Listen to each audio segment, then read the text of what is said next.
제가 이게 여기서 이제 예배 인도하고 또 말씀을 전하면서 온라인으로 예배 드리시는 분들 피드백까지 같이 이렇게 보려고 하니까 머리가 되게 복잡하고 이 집중이 잘 안 되는데, 지금부터는 제가 스마트폰 여러분 말씀하시는 거 온라인으로 예배 드리시는 이야기는 제가 안 듣고 우리 숨기시는 분들이 좀 들으시고 참고해 주시면 좋겠습니다. 하나님을 믿는 사람들의 우선순위는 영혼입니다. 그래서 살아있다고 다 살아있는 것이 아니고요. 영혼이 살아있어야지 진짜로 살아있는 것입니다. 그러니까 영혼이 죽으면 살아있지만 죽은 것이나 다름없습니다. 범사가 잘 되고 육신이 강건해지는 축복도 영혼이 잘 되는 사람에게 주어져야지 가치가 있습니다. 이게 엄청난 재물과 권력을 가진 사람이 있다고 생각해 보세요. 근데 이 사람의 영혼이 부패해서 사리 사욕만을 우선시한다면 그 사람의 재물과 권력은 세상을 망가뜨리고 사람들을 무너뜨리는 수단으로 전락하게 됩니다. 우리는 지난 몇 주간 상황을 초월해서 감사로 드리는 예배, 또 죄로 물든 마음을 깨닫고 찢겨진 마음으로 드리는 예배에 대해서 배웠습니다. 또 지난주에는 이 팬데믹 시기에 우리가 단순히 살아남기 위해 발버둥 치는 사람이 아니라 사명을 감당하기 위해 하나님의 부르심에 순종하는 사람이 되어야 한다는 말씀을 들었습니다. 우리가 하나님의 부르심에 순종하게 되면 하나님이 우리 속에 숨겨두신 잠재력이 빛을 발하기 시작합니다. 그래서 우리가 할 수 없는 일들을 할 수 있게 되고 우리 속에서 생명의 에너지들이 솟아나와서 우리의 불안이 순식간에 기쁨으로 대치되는 은혜를 누리게 됩니다. 문제는 우리가 어려울 때에는 불안에 짓눌려서 그 자리에 주저앉아서 신세 타령에 빠지게 될 때 나타납니다. 그러니까 반대로 형통할 때는요, 영적인 굶주림을 잊어버리고 세상의 기쁨에 취해서 오히려 하나님을 멀리하는 경우도 생겨납니다. 그러나 구원받은 하나님의 사람들일지라도 이 하나님 없이 자기 중심대로 살다 보면요, 그 영혼이 시들어지고 죽어가게 된다는 사실을 우리가 기억해야 됩니다. 그러니까 우리의 육체가 물 없이는 생존할 수 없는 것처럼 우리의 영혼은 생수의 근원이신 하나님 없이는 생존할 수가 없습니다. 그런데도 구원받은 하나님의 사람들이 생수의 근원 되신 하나님을 버리고 자기 힘으로 물을 얻겠다고 분주하게 살아가는 것을 보게 됩니다. 하나님은 이것을 악한 것이라고 말씀하십니다. 예레미야 2장 13절 말씀 한번 보겠습니다. 예레미야 2장 13절 같이 읽어봅시다. 내 백성이 두 가지 악을 행하였나니 곧 그들이 생수의 근원되는 나를 버린 것과 스스로 웅덩이를 판 것인데 그것은 그 물을 가두지 못할 터진 웅덩이들이니라. 하나님의 백성이 두 가지 악을 행하였어요. 생수의 근원 대신 하나님을 버린 것과 스스로 웅덩이를 파서 그 웅덩이에서 물을 얻으려고 하는 건데 그 웅덩이는 물을 가두지 못하는 터진 웅덩이라는 겁니다. 그러니까 우리가 하나님께 나아가기까지는 우리 영혼의 근본적인 목마름은 결코 해결되지 않습니다. 그러니까 세상의 모든 것을 다 얻어도 우리 영혼은 하나님 품에서 안식할 때까지 결코 참된 안식을 누릴 수가 없습니다. 근데 어리석은 사람들은 자신들의 목을 축이기 위해 하나님이 아닌 세상의 돈, 명예, 권력, 쾌락 같은 것을 쫓아다니며 삽니다. 그런데 그 모든 것이 터진 웅덩이임을 깨닫는 순간이 되어서야 생수의 근원이신 하나님을 찾게 된다는 거죠. 심지어 더 어리석은 사람들은 이 터진 웅덩이에 주저앉아서 꼼짝하지도 않습니다. 여러분 왜 그럴까요? 이 사람들은 영혼의 갈증을 전혀 느끼지 못하기 때문에 그렇습니다. 감각이 마비된 거죠. 영적인 감각이. 시편 42편은 고라자손의 마스길, 교훈이라고 알려진 시편입니다. 근데 이 시는 성전에서 봉사하던 고라자손 중 한 사람이 어떠한 이유인지 모르지만 성전이 있는 예루살렘을 떠나서 성전에서의 예배를 갈망하며 먼 곳에서 쓴 시라고 할 수 있습니다. 여러분 4절 말씀 한번 보겠습니다. 이 사람이 추억하면서 마음이 슬퍼져 있는데요. 한번 4절 말씀 같이 읽어봅니다. 내가 전에 성의를 지키는 무리와 동행하여 기쁨과 감사의 소리를 내며 그들을 하나님의 집으로 인도하였더니 이제 이 일을 기억하고 내 마음이 상하는도다.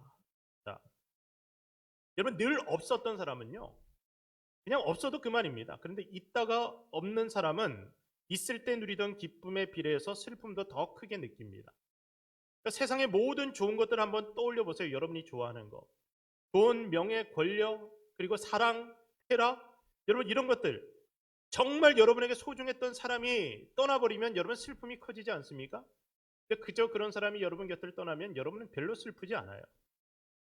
그러니까 제가 사랑했던 사람들로부터 제가 배신을 당할 때 사랑했던 만큼 배신의 아픔도 큽니다.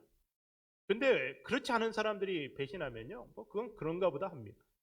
그러니까 지나가던 개가 짖으면 짖는가 보다 하지만 사랑하는 사람이 짖으면 되게 아픈 거예요. 그러니까 성전에서 다른 성도들과 함께 기쁨과 감사의 예배를 드렸던 성도들에게 지금의 팬데믹은 슬픔의 기간입니다. 매주일 성전에서 뜨겁게 예배하고 사랑으로 교제하고 정성으로 섬겼던 성도님들이 참 많아요.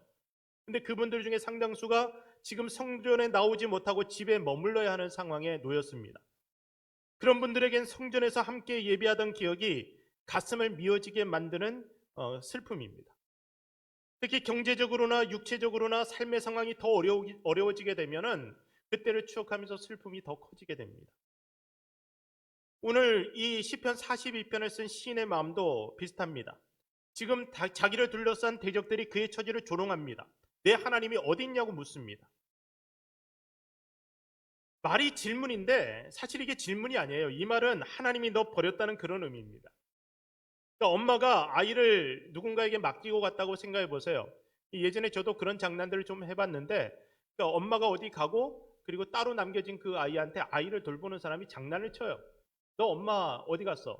뭐 어디 갔다고 애가 대답하면 엄마가 너 버리고 간 거야. 그러면 애는 그러죠. 아니야, 엄마 나 안 버려. 그래.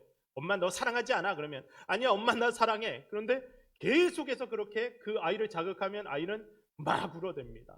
아니야, 엄마 나 안 버렸어. 엄마 나 사랑해. 그러는 거죠. 이 시인은 자신을 조롱하는 이들에게 하나님이 자기를 사랑한다고 항변하고 싶어요. 그런데 그의 현실은 십자가 위에 달리신 예수님처럼 하나님의 부재를 견뎌야 되는 상황입니다. 정말 하나님이 그를 버린 것 같아요. 그의 곁에 없어요. 그는 반석과 같은 신실하신 하나님을 믿었어요. 그런데 그의 불안한 마음은 하나님께 울면서 부르짖는 상황이 된 겁니다. 9절 말씀, 10절 말씀 읽어보겠습니다. 9절, 10절 읽어봅시다. 내 반석이신 하나님께 말하기를 어찌하여 나를 잊으셨나이까? 내가 어찌하여 원수의 압제로 말미암아 슬프게 다니나이까 하리로다. 내 뼈를 찌르는 칼같이 내 대적이 나를 비방하여 늘 내게 말하기를 내 하나님이 어디 있느냐 하도다. 내 뼈를 찌르는 칼같이 내 대적이 나를 비방하여 늘 내게 말하고 있어요. 계속 끊임없이 말하고 있어요. 네 하나님이 어디 있어? 너 하나님이 어디 있어? 사랑하는 성도 여러분, 오늘 여러분에게도 그런 아픔이 있지 않습니까? 여러분도 지금 하나님을 신실하게 섬기고자 하는데 갈급한 심령으로 하나님을 예배하던 그 순간을 떠올리면서 여러분의 마음은 상해 있는데, 그런데 세상 사람들은 여러분의 현재 상황을 보면서 여러분을 조롱할 수도 있어요. 여러분, 이런 순간에 우리가 더 적극적으로 하나님을 찾을 수 있어야 됩니다. 하나님이 나를 버린 것 같은 그 순간에도, 온 세상이 그렇게 나를 조롱하는 그 순간에도 하나님의 시선은 단 한순간도 나에게서 벗어나지 않았다는 사실을 기억해야 됩니다. 시편 121편 4절 말씀입니다. 읽어봅시다. 이스라엘을 지키시는 이는 졸지도 아니하시고 주무시지도 아니하시리라. 자기 이름을 넣어서 이영내를 지키시는 자는, 자 시작, 이영내를 지키시는 이는 졸지도 아니하시고 주무시지도 아니하시리로다. 하나님은 졸지도 않고 주무시지도 않고 여러분을 한결같이 보고 계십니다. 시편 30편 5절 말씀 읽어봅시다.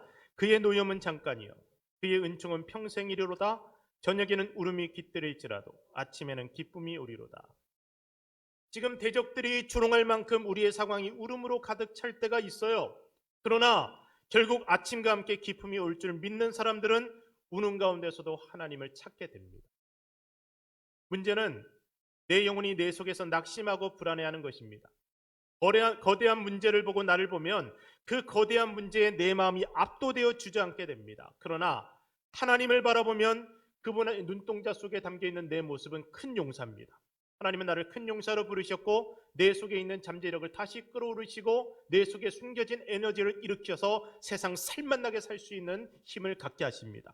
상황에 속지 말고 우리 속에 잠자고 있는 우리 영혼을 깨워야 됩니다. 그래야지 한결같이 찬송할 수 있는 능력이 나타납니다. 5절 말씀 읽어보겠습니다. 내 영혼아 내가 어찌하여 낙심하며 어찌하여 내 속에서 불안해하는가? 너는 하나님께 소망을 두라. 그가 나타나 도우심으로 말미암아 내가 여전히 찬송하리로다.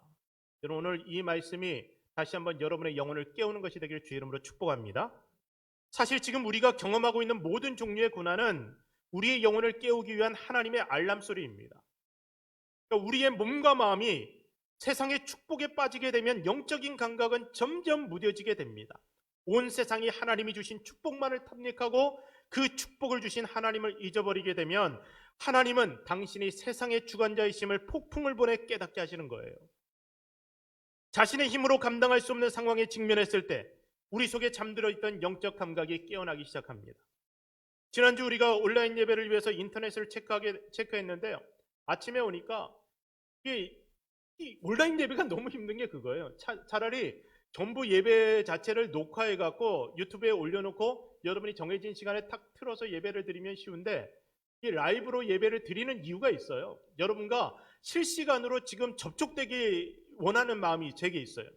또 그래야지 우리 공동체가 더 하나님 앞에 가까이 나갈 것 같은 마음이 있어서 지금 라이브로 계속 예배를 드리는데, 라이브 예배가 어려운 건 뭐냐면 실시간으로 생겨나는 문제들을 그때 해결해야 되는데 그게 좀 어려운 거예요. 아침에 왔더니 인터넷이 안 되는 겁니다. 그러니까 굉장히 느린 속도예요.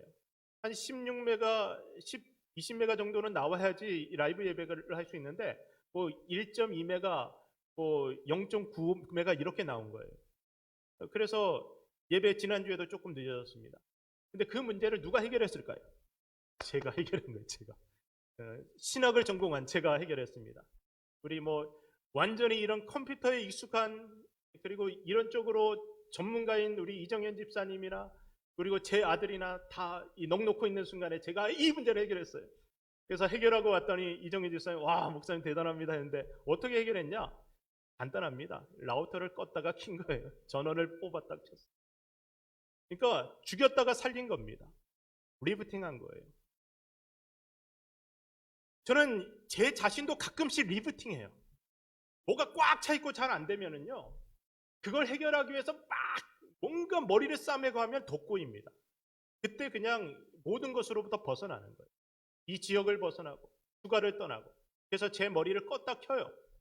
교회로부터도 벗어나고 아내로부터도 벗어나고 모든 것으로부터 벗어나서 껐다 키면은 창의적인 무엇인가가 다시 생겨납니다. 이 완악해진 인간의 양심을 하나님이 새롭게 하시기 위해서 충정요법을 사용하시는데요, 하나님은 세상을 한꺼번에 껐다 켜시는 일들을 하십니다. 노아 형수가 그랬습니다. 세상을 완전히 리부팅 하신 거예요. 전부 다 껐다 켜버리셨어요. 이 팬데믹은 하나님이 인간 양심에 대한 전 세계적인 리부팅 요법입니다. 이 사람들의 양심이 지금 완악해졌습니다. 사람들의 양심이 세상의 것들로 가득 차버렸어요. 그래서 마비돼 버렸습니다. 하나님에 대해서 무감각해져 버렸어요. 그런데 하나님이 우리들의 모든 이 세상의 이 마비된 양심들을 다시 살리기 위해서 껐다가 켜시는 겁니다.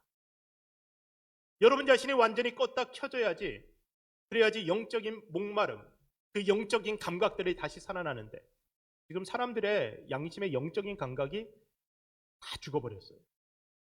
그래서 목마르지 않아요. 영적으로 갈급해하지 않아요. 하나님의 말씀의 공급이 없는데도, 하나님과의 접촉이 없는데도 불안하지 않아요. 그냥 세상의 쾌락, 세상의 좋은 것들을 탐닉하면서 그것으로 나의 목마름을 해결하려고 합니다. 그 웅덩이는 터진 웅덩이라서 그곳에 물을 저축할 수 없는데도, 생수의 근원이신 하나님을 버리고 나서도 전혀 영적인 목마름을 느끼지 못하고 살아가는 것. 하나님 그 목마름을 다시 일깨우기 위해서 세상을 껐다가 켜시는 겁니다. 우리의 육신이 배고픔이나 목마름을 느끼지 못하면 음료를 섭취하는데 게을러집니다. 그래서 결국 생명을 잃게 되는 거예요. 거식증 같은 게 그렇잖아요. 영적인 영역에도 동일한 원리가 적용되는데, 영적인 갈급함을 느끼지 못하면, 영적인 목마름을 느끼지 못하면 결국 영적인 음료를 섭취하지 않아서 영적으로 생명을 잃어가게 됩니다. 시인의 영혼은 살아계신 하나님을 지금 갈망하고 있어요. 그래서 성전에서 예배드리고 봉사하던 때의 기억을 소환해내는 겁니다. 그때를 그리워하면서 슬퍼지는 거예요. 삶이 힘들어서 슬픈 것이 아니라 하나님을 만나지 못하는 하나님 임재 부재 상태로 인해서 지금 시인은 슬퍼하고 있습니다. 목마름을 느끼는 거예요. 2절 말씀, 자, 여러분이 읽어주세요. 시작.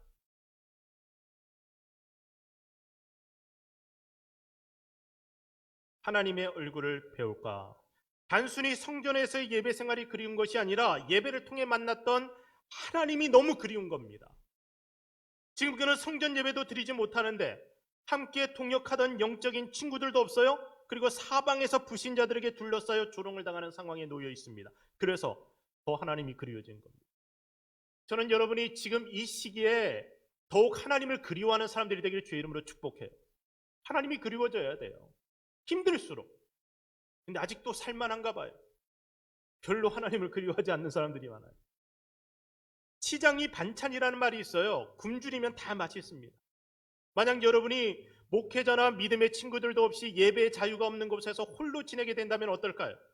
여러분이 단 한 번이라도 하나님을 친밀하게 경험해 본 사람이라면, 그분의 임재 속에서 자유하는 예배를 한 번이라도 경험해 봤다면 아마도 여러분은 영적인 갈급함을 진하게 느끼게 될 것입니다. 지금 이 팬데믹이 가져온 결핍은 우리의 영혼을 다시 리부팅해서 우리 속에 숨겨진 영적인 갈급함을 깨우고 있는 것입니다. 마음껏 예배하고 교제하고 섬길 수 있었던 때를 다시 그리워하며 이전보다 더 굶주린 마음으로 하나님을 예배하도록 우리의 영혼을 자극하고 있는 거예요. 여러분, 이 자극을 지금 느끼고 계십니까? 이 자극을 못 느끼면 여러분의 영혼이 심각하게 병들어 있다는 증거입니다. 영적인 사람은 영에서 일어나는 일을 마음으로 자각하고 그 자각을 따라서 행동하는 사람이 영적인 사람입니다. 그러니까 귀신 들린 사람도요, 그의 영이 귀신과 이 접속하고 있는 거예요. 그걸 자각하고 느끼고 그 귀신이 하는 말을 이야기할 수 있고, 그래서 뭐 예언이랍시고 점을 치고 그렇게 할 수 있는 거예요. 우리는 하나님의 성령이 우리 속에 내주하는 사람들입니다. 그러니까 우리의 영은 끊임없이 하나님과 교통하고 있는데, 이것을 자각하고 우리가 그것을 느끼고 그것을 이해하고 그것에 따라 행동할 수 있을 때 우리는 영적인 존재가 되는 거예요. 그럼 1편 말씀을 보세요. 영적인 갈증이 우리의 마음을 자각하게 되면 우리가 어떻게 행동하게 될까? 오늘 본문 1절 말씀 읽어보겠습니다. 하나님이여, 사슴이 시냇물을 찾기에 갈급함 같이 내 영혼이 주를 찾기에 갈급하나이다. 사슴이 시냇물을 찾는 이유가 뭡니까? 목이 말라서예요. 예전에 한국에 살 때 지하철 타보면은 이렇게 구걸하시는 분들 중에 이 시편을 쓰는 분들이 참 많았어요. 목마른 사슴이 시냇물을 쫓아 갈급함 같이 제가 갈증을 느끼고 여러분들에게 잠시 도움을 요청하러 왔습니다. 뭐 이런 사람들이 있어요. 근데 왜 사슴이 시냇물을 찾을까? 목이 말라요. 그러니까 목마른 사람이 우물을 판다는 말이 있는데, 사슴이 목이 마르니까 시냇물을 지금 찾아오는 겁니다. 그러니까 우리 영혼이 갈급하면 우리는 그 자리에 머물러 있을 수 없어요. 내 영혼이 갈증을 느끼면 터진 웅덩이에 주저앉아 있을 수가 없는 거예요. 우리의 영혼이 살아계신 하나님을 갈망하게 되면 하나님 없는 이 현실에 도저히 머물러 있을 수가 없습니다. 목마름을 해결해 주실 하나님을 만나기 위해서 찾고 또 찾아가게 돼요. 그리고 하나님은 그렇게 하나님을 찾는 사람에게 하나님 당신을 나타내 주십니다. 예레미야 29장 13절 말씀 읽읍시다. 너희가 온 마음으로 나를 구하면 나를 찾을 것이요 나를 만나리라. 나를 찾을 것이요 나를 만나리라. 온 마음으로. 어떻게 온 마음으로 하나님을 찾게 될까요? 갈증을 느껴야지 하나님을 찾게 됩니다. 영적 갈증을 느끼는 사람은 이 갈증이 해결되기까지는 세상 일이 절대 손에 잡히지 않습니다. 이 갈증을 해결하지 않고는 정말 아무것도 할 수가 없어요. 배가 고픈데 어떻게 일이 됩니까? 목이 마른데 어떻게 잠이 옵니까? 그래서 말씀에 갈급하고 기도에 목말라서 하나님께 나옵니다. 이 어린아이가 침대에 누워서 잠을 자려고 하는데 목이 너무 말라요. 그래서 누워서 아빠에게 아빠 물 좀 갖다 주세요 하는데, 아빠가 막 잠이 오려고 하니까 일어나서 물 마시러 가면 잠 다 깨잖아요. 그러니까 아이가 물 달라고 하는데 아빠가 그냥 자라 그런 거예요. 얘는 목이 너무 말라요. 아빠 물 마시고 싶어요. 아빠는 그냥 자라. 아빠 물 마시고 싶어요. 계속 땡깡을 부리는 거죠. 그랬더니 너 맞는다. 그랬더니만 아들이 하는 소리가 저 때리러 올 때 물 좀 갖다 주세요. 목 마르면 잠이 안 와요. 그래서 우리는 정상적인 그리스도인답게 말씀에 갈급해야 되고 기도에 목말라야 되고, 그래서 하나님을 찾아와야 돼요. 이것이 정상적인 그리스도인의 모습이고 예수님을 만난 사람들의 갈증입니다. 우리가 영적인 식욕을 잃어버리면 죽어가는 것입니다. 말씀에 대한 갈망이 없고 예배에 대한 갈망이 없고 공동체에 대한 갈망이 없다면 살아있는 것 같지만 죽은 영혼입니다. 요한복음 4장을 보면 우물가에서 예수님을 만나고 영적인 갈증을 새롭게 느끼게 된 여인의 이야기가 나옵니다. 육적인 갈증을 쫓아 살아왔던 그녀가 자신의 부끄러운 모습을 예수님 앞에 그대로 다 드러낸 채 영적인 목마름을 표현하게 됩니다. 그래서 어디에서 예배해야 하는지를 예수님께 묻습니다. 요한복음 4장 19절에서 21절 읽어주세요. 시작.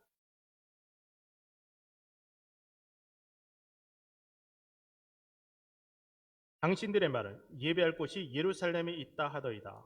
그러니까 여자가 예수님이 선지자구나, 이분은 뭔가 다르구나, 그래서 그 속에서 그냥 세상의 쾌락만 쫓아 살던 이 여자가 이제 예배에 대해서 예수님께 질문한 거예요. 어디서 예배해야 되겠습니까? 예수님의 대답입니다. 21절에서 24절 읽겠습니다. 예수께서 이르시되 여자여 내 말을 믿으라. 이 산에서도 말고 예루살렘에서도 말고 너희가 아버지께 예배할 때가 이르리라. 너희는 알지 못하는 것을 예배하고 우리는 아는 것을 예배하노니 이는 구원이 유대인에게서 남이라. 아버지께 참되게 예배하는 자들은 영과 진리로 예배할 때가 오나니 곧 이때라. 아버지께서는 자기에게 이렇게 예배하는 자들을 찾으시느니라. 하나님은 영이시니 예배하는 자가 영과 진리로 예배할지니라. 자, 영과 진리로 예배하라. 제가 계속해서 반복해서 드리는 말씀입니다. 금년 들어서 더 많이 반복해서 드리는 말씀인데요.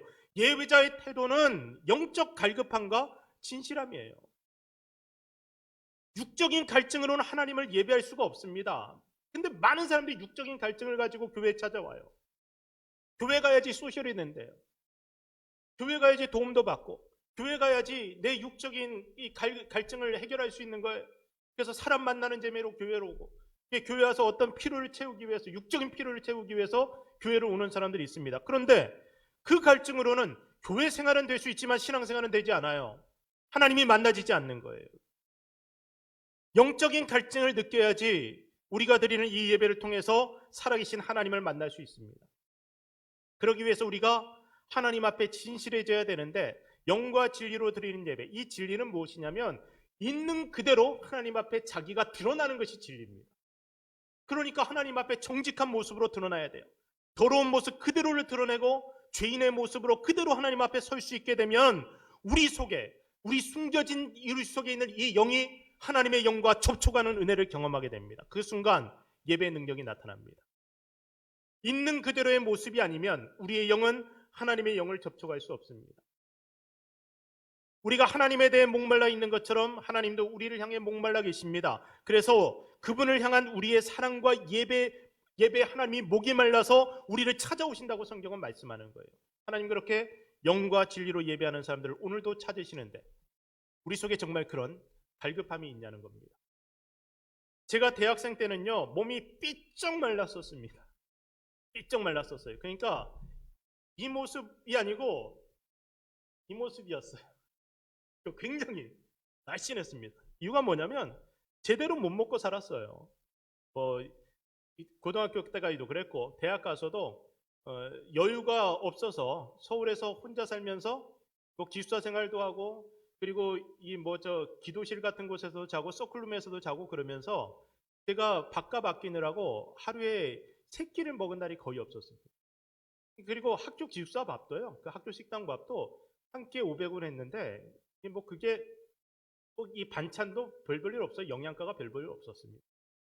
근데 그러다 보니까 제대로 밥을 못 먹고, 그러니까 밥 먹기를 이제 굶기처럼 굶는 거나 밥 먹는 거나 비슷한 수준으로 그렇게 지냈는데, 공짜 식사가 있다고 하면요 목숨을 걸고 먹었습니다. 그러니까 지난해 저희 교회 방문하셨던 장순현 선교사님이 제가 대학 다닐 때 군대 갔다 오시고 이제 복학 가신 선배분이었는데 결혼을 일찍 하셔서 장신대 앞에 신혼집을 차리셨어요.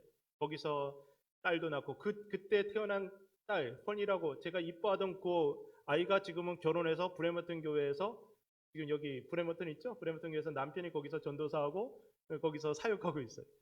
그 집 그 혼이라는 그 애기 기호하면서 그 집을 자주 방문했는데, 이 장주현 선교사님이 그 사모님이 굉장히 잘 섬기는 분이었어요.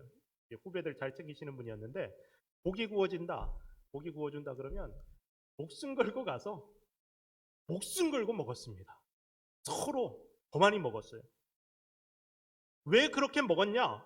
그때 습관이 남아갖고 한동안 뷔페만 가면은 제, 제 용량을 넘어서는, 지금은 이렇게 살이 쪘음에도 불구하고 그냥 많이 먹는 그 습관들이 생겼던 것 같아요. 왜 그렇게 먹었냐? 이 기회 안 먹으면요, 영양 보충을 못하기 때문에. 그래서 기회만 주어지면 배 터지게 먹은 겁니다. 그때 먹었던 게 굉장히 맛있어요. 왜 그렇게 맛있었냐? 줄여 있었기 때문에. 굶주렸기 때문에. 먹을 게 많지 않을 땐 먹을 기회 있으면 그렇게 배 터지게 먹어둬야지 영양을 보충할 수 있습니다. 지금 여러분, 성전에서 예배드릴 수 있는 기회가 주어졌어요. 우리가 한동안 예배 못 드리다가 성전에서 예배드릴 수 있는 기회가 찾아왔습니다. 근데 언제 다시 기회가 닫힐지 몰라요. 성전에서 예배드리다가 확진자가 나오면 어떻게 하나? 세상 사람들이 뭐라 하겠나? 복이 되지 않는다. 이런 말들이 참 많습니다. 한국 교회에서는 특히 그런 말들이 많아요. 왜냐하면 한국에서는 교회가 공격 대상이 되다 보니까 세상 사람들이 교회를 계속해서 조롱해요. 그리고 교회에 대한 판단들이 정말 비정상적으로 안 좋게 높아져 있습니다. 그러다 보니까 목회자들이나 교회 이 중직자들은 교회에서 어떤 문제가 생길 것에 대한 두려움이 많아요. 그래서 세상 사람들의 판단에 끌려다니면서 모임을 최소화하고 더 조심하는 부분이 있어요. 물론 조심해야 돼요. 근데 여러분, 이렇게 생각해 보세요. 직장에서 일하다가 코로나 걸리면 어떻게 될까요? 가족들이 함께 밥 먹다가 코로나 걸리면 어떻게 됩니까? 친구들과 함께 담화를 나누다가 코로나 걸리면 어떻게 됩니까? 적이 됩니까? 안 됩니까? 별 차이 없어요. 잘 안 보이는 곳은 나름대로 다 어려움이 있습니다. 그리고 지금 이런 팬데믹 기간은요, 사람이 모이는 곳에 가는 자체가 우리가 어느 정도 위험을 각오하는 거예요.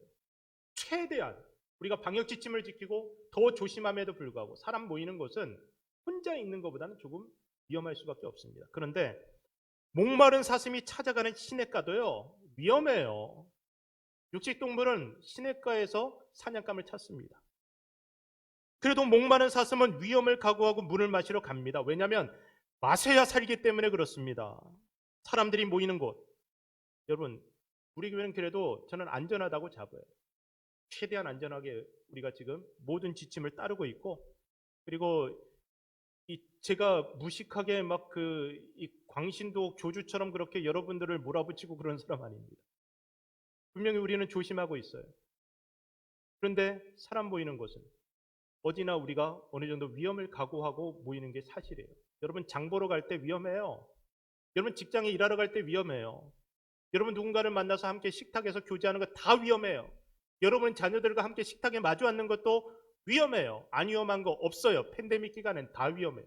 그런데 우리는 물을 마셔야 사는 존재이기 때문에 육적인 목마름을 위해서 우리는 일터에 가서 일을 하고요. 우리의 마음의 목마름을 해결하기 위해서 사람들을 만나요. 그리고 영적인 목마름을 해결하기 위해서 우리는 하나님 앞에 예배드리러 이 자리에 나오는 겁니다.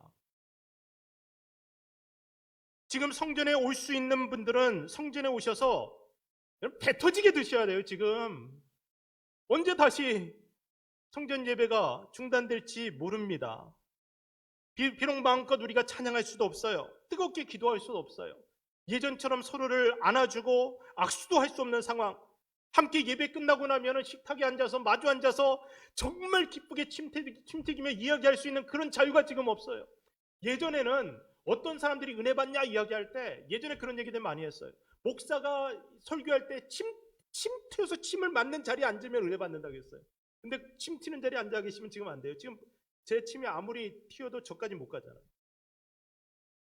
우리는 은혜 받기 더 어려운 시기를 지금 보내고 있는, 서로 사랑하고 교제하기 더 어려운 시기를 보내고 있습니다. 그럼에도 불구하고 우리가 갈급한 심령으로, 갈급한 마음으로 하나님을 예배한다면, 갈급한 마음으로 이 성전에 나온다면 우리 모두 우리를 뜨겁게 만나주시는 하나님을 경험할 수 있다고 저는 믿습니다. 그러니까 갈증을 느껴야 됩니다. 어쩔 수 없이 가정에 머무시는 분들 목숨을 걸고 온라인에 접속해야 됩니다. 우리 어르신들이 특별히 더 그래요. 나오실 수가 없어요. 지금 나오셔도 안 돼요. 어르신들 정말 나오시면 안 됩니다. 그러니까 가정에 머물러서 예배를 드리셔야 되는데 저는 어르신들이 목숨 걸고 온라인에 접속하기를 바라요. 배우셔야 돼요. 지금 이 시기가 얼마나 더 지속될지 모릅니다. 그래서 성전에 올 수 없는 시간이, 이 공동체와 함께 만날 수 없는 시간이 계속 길어지기 때문에 어떻게든지 온라인에 접속하고 그렇게 하나님을 예배하고 함께 만나는 방법을 여러분이 배우셔야 됩니다. 가능한 한 모든 방법을 동원해서 가장 효과적인 방법으로 하나님을 예배하고 공동체에 연결되시기를 바랍니다. 그렇게 영적인 양식을 드셔야 돼요. 비록 온라인 예배지만 갈급한 마음으로 드리면 어디에나 계시는 하나님을 만나실 수 있습니다. 사랑하는 성도 여러분, 저는 여러분이 여러분의 영혼을 깨우시는 하나님의 음성을 지금 이 시기에 온전히 듣고 깨어나시기를 바랍니다. 갈급한 마음으로 생수의 근원 되시는 하나님을 찾으면 우리를 배불리 먹이시는 하나님을 만나게 됩니다. 하나님 만나면요, 다른 모든 문제는 순식간에 해결됩니다. 하나님이 우리에게 원하시는 것은 우리가 다시 리부팅 되어서 하나님을 간절하게 찾는 영혼으로 거듭나길 원하시는 겁니다. 세상에 그 메시지를 하나님은 주고 계시는 거예요. 하나님으로 배부른 사람이라야지 참된 만족과 행복을 누리며 살아갈 수 있습니다. 하나님으로 배부른 사람이라야지 세상을 행복하게 만들고 가치 있는 인생을 살아갈 수 있습니다. 그래서 하나님은 오늘 우리에게 하나님을 향한 갈증을 주십니다. 이 갈증을 느끼지 못한다면 우리가 병들어 있는 거예요.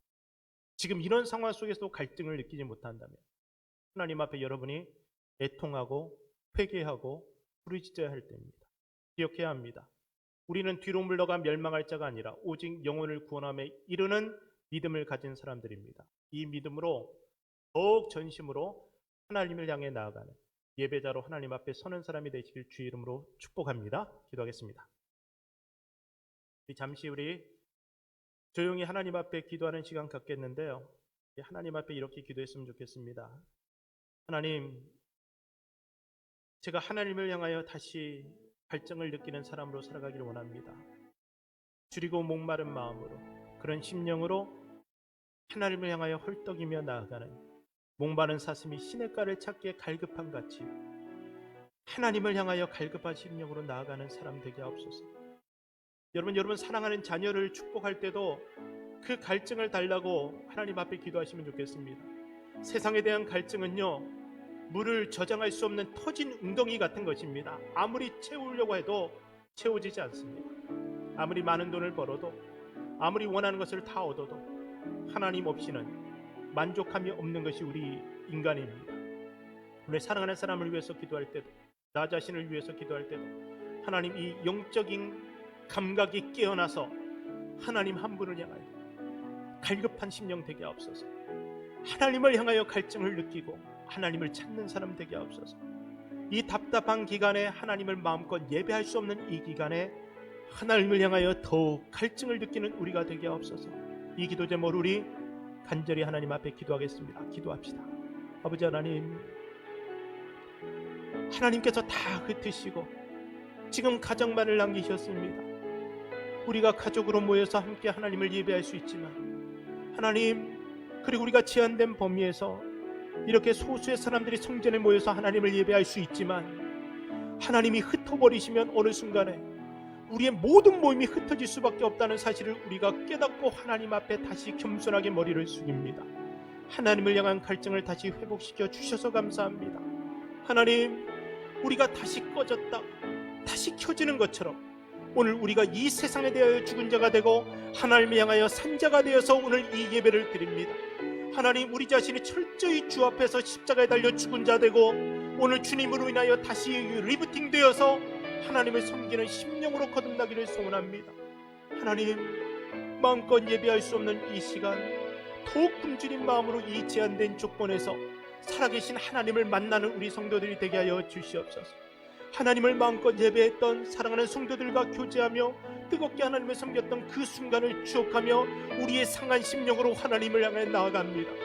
굶주린 마음, 목마른 마음으로 하나님을 찾사오니 생수의 근원 되신 아버지 하나님, 우리를 만나주시고 하나님으로 우리 영혼을 채워주심으로 우리의 삶의 모든 영역이 하나님의 거룩한 능력으로 생명력으로 충만해지게 하여 주시옵소서. 영혼이 잘된 같이 범사가 되려고 강건해질 수 있도록 오늘 우리 모든 영혼이 하나님을 찾아 하나님을 만나는 은혜를 누리게 하여 주시옵소서. 사랑의 하나님, 오늘 하나님 앞에 목마른 심령으로 나아갑니다. 하나님, 마음껏 마실 수 없는 이 답답한 삶의 환경 속에서 우리가 더욱 굶주린 심령으로 하나님을 찾아 나아갑니다.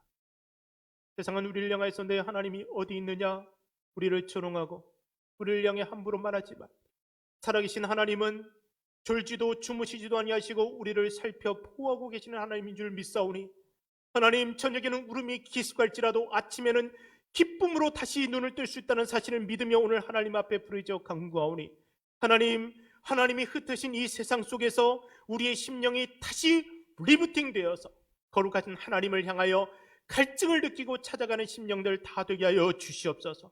하나님을 향하여 목마른 심령 되어서 이 어려운 시기에 우리 모두가 하나님을 새롭게 만나서 영원히 채워지는 은혜 누리게 하여 주시옵소서.